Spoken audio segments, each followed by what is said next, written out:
Identify the most reasonable units to measure each of the following choices. So the time it takes to bake 1 pan of cookies. Let's see, that's usually in the minutes. So I'll go with minutes, unless you're doing some type of slow baking. But I'll say minutes is a reasonable unit here. The time it takes to pour a cup of coffee. Well, that might take you at most 1 or 2 seconds. So you definitely don't want to do it in hours or years. And we already used minutes, and you definitely don't want to use minutes either. It's only a few seconds. The time it takes to drive from Chicago to St. Louis. Well, that's hopefully won't take you years. That'll take you, I don't know the exact distance, but it's going to take you several hours to do that. So I will go with hours. Let's do a few more of these.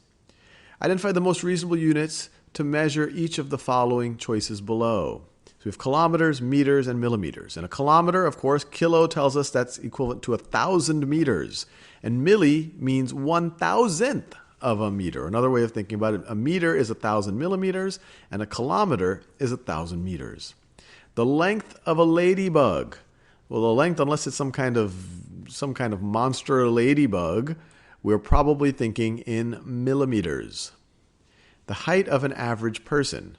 So an average person is multiple meters. It's going to be at least 1 meter tall, but and more likely closer to 2 meters, especially your average male, adult male, would be right around 2 meters tall. So I would go with meters.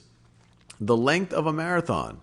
So this is a long distance race we're talking about here. If you're used to thinking in English, or I should say U.S. customary units, a marathon is 26 miles. A kilometer isn't quite equal to a mile. It's around 1.6 kilometers is equal to a mile. But it also makes sense to measure this in kilometers. You would measure the length of a marathon in miles or kilometers. You'd measure the height of an average person. If you're using U.S. customary units, you would do it in feet. If you're using metric units, you'd do it in meters.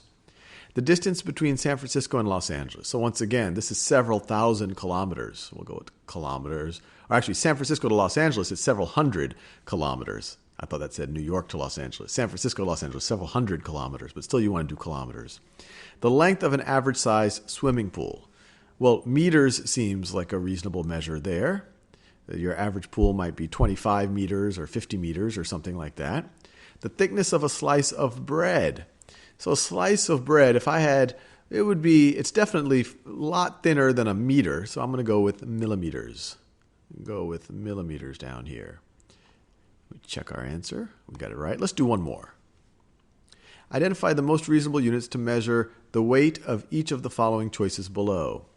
So see, we have ounces and pounds. And just as a reminder, 1 pound is equal to 16 ounces, or an ounce is equal to a 16th of a pound. So a couch, well, that's going to be many, many, many pounds, probably over 100 pounds. So we definitely want to put this in the pounds category. A cookie, unless it's a really large cookie, it's going to weigh less than a pound. So I'm comfortable going, it seems reasonable to go with ounces. A television, well, they're getting lighter every day, but they still weigh a good bit. They still weigh multiple pounds, usually multiple tens of pounds. So we'll go with pounds. A cracker, and once again, unless we're talking about a really huge cracker, most crackers are very, very light, lighter than even a cookie. So we will go with ounces.